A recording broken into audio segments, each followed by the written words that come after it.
All right, we're at Jackson Square, right here by Andrew Jackson statue, and right behind it is the Cathedral. Fixing a tour around. Jackson Square and the Cathedral Basilica of St. Louis, King of France, is an iconic and Instagram-worthy photo destination in New Orleans for travelers and locals alike. This is Daryl And Aaron on Travel with D&E.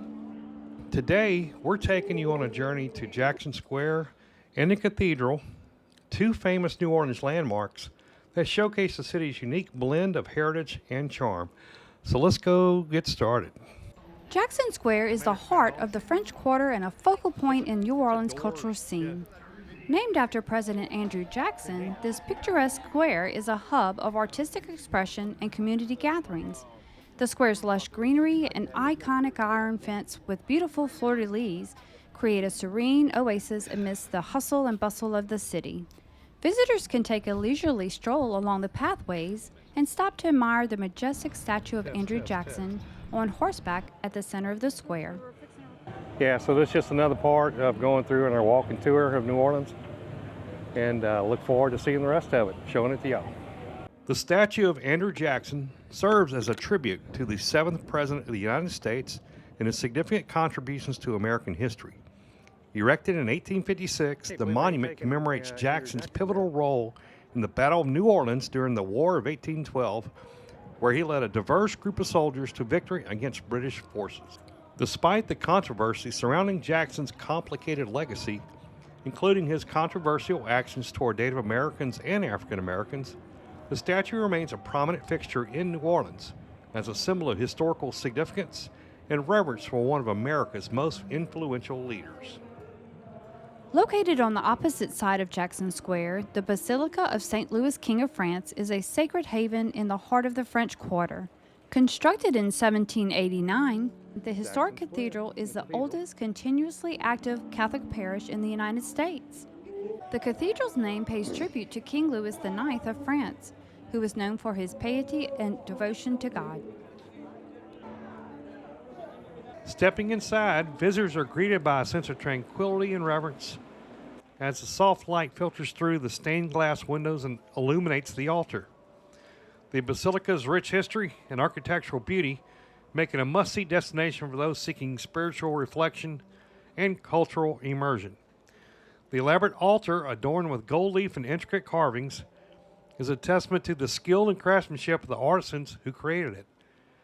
The Basilica's striking interior features a blend of Baroque and Gothic elements with ornate marble columns, intricate woodworkings, and stunning frescoes that adorn the ceilings. It's just a beautiful church and really introduces you into the culture of New Orleans. We also toured the Presbytere, which is adjacent to the cathedral. It was built in 1791 alongside St. Louis Cathedral in the French Quarter. The building's name came from the original site of the residence of the Capuchin monks. The Presbytere was used for commercial purposes until 1834, when it became a courthouse. Then in 1911, it became part of the Louisiana State Museum. So there's two permanent exhibits that tell two sides of important state history, one of celebration and one of suffering and resilience. The first being a history of Mardi Gras. The exhibits provide a history of Mardi Gras in New Orleans with the annual celebration and righteous rituals of Mardi Gras.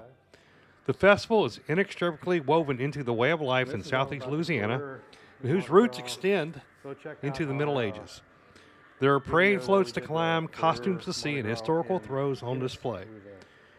The second exhibit was Living with Hurricanes, Katrina and Beyond, and it basically tells of great suffering, rescues, and rebuilding in the area. The city, built below sea level, flooded badly when Hurricane Katrina hit New Orleans and its poorly engineered levee system. This resulted in one of the worst disasters in American history, leaving 80% of the city flooded and hundreds dead.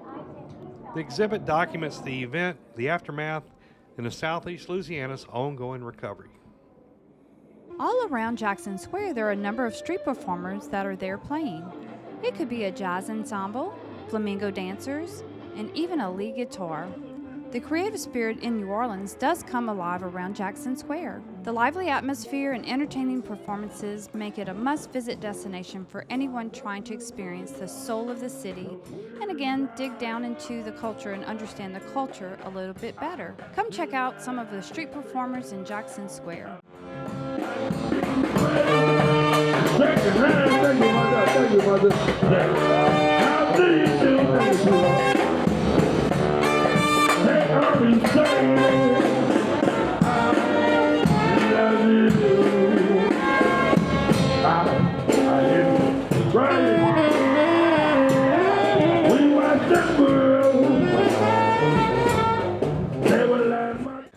Thanks for joining us on this virtual tour of two of New Orleans' most iconic landmarks. We hope you enjoy the glimpse into the city's rich history and vibrant culture.